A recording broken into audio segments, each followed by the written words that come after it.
मेरे दोनों भाई बहुत चालाक हैं। चर्चा में रहने के लिए ही दोनों भाई वो काम।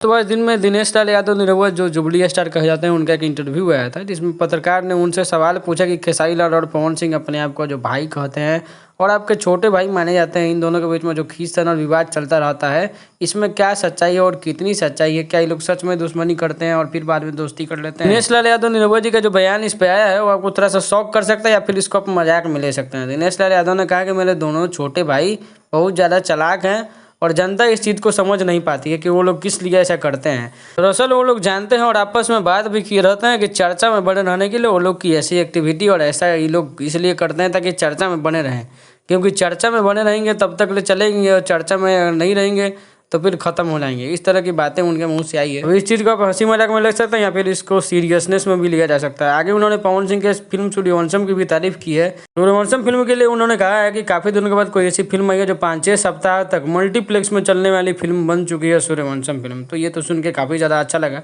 बाकी पवन सिंह और खेसारी लाल के बारे में जो कहा है वो तो कहा ही है, आप लोग सुना ही है। इन सब बातों को पब्लिक प्लेटफॉर्म पे लेके नहीं आना चाहिए। फायदे हुए वो तो चुपचाप सब कुछ हो गया, लेकिन जब रिलेशन बिगड़ा तो वो मीडिया में लेके और नहीं है मेरे ख्याल से। थोड़ी देर पहले रितेश पांडे का एक इंटरव्यू हुआ है नेशनल मीडिया पे। उस पर जब रितेश पांडे से काजल लखवानी और खेसारी लाल के बीच के जो रिश्ते और तानाबानी जो खींचातानी चल रही है और जो इंटरव्यू काजल लखवानी चारों तरफ दे रही है उनसे रिलेटेड सवाल पूछा गया। तो इस बात पर रितेश पांडे ने बहुत सारी बातें बताई, जिसमें कुछ मुख्य बातें ये थी कि उन्होंने कहा कि क्यों नहीं किसी एक्ट्रेस को स्पॉट बॉय या फिर किसी काम करने वाले स्टाफ जो फिल्म स्टूडियो में चाहे वहाँ पे काम करते हैं उनसे क्यों नहीं प्यार जाता है, हीरो से ही प्यार क्यों होता है, जानते हुए कि शादीशुदा है चाहे जो भी है।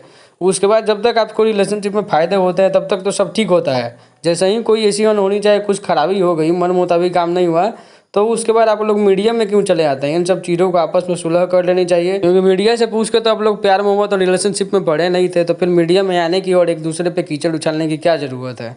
इस तरह की चीज़ें नहीं होनी चाहिए और आपस में बैठ कर सुलह मशवरा कर लेना चाहिए। वहीं जो ऐसी बात नहीं कि रितेश पांडे काजल लखवानी के साथ कभी काम नहीं किए हैं, काजल लखवानी के साथ इनकी कई फिल्में भी हैं, वहीं खेसारी लाल के साथ कई बार दिखे भी हैं रितेश पांडे जी। तो दोस्तों ये तो हुआ उन दोनों की बातें, दिनेश लाल यादव और रितेश पांडे की बातें। अब आपकी क्या राय है इस दोनों के पक्षों के बारे में? इन्होंने क्या सही बोला क्या गलत बोला, अपनी राय कमेंट बॉक्स में जरूर कीजिएगा। और वीडियो देखने के लिए आप सभी भाइयों का बहुत बहुत धन्यवाद। Thank you.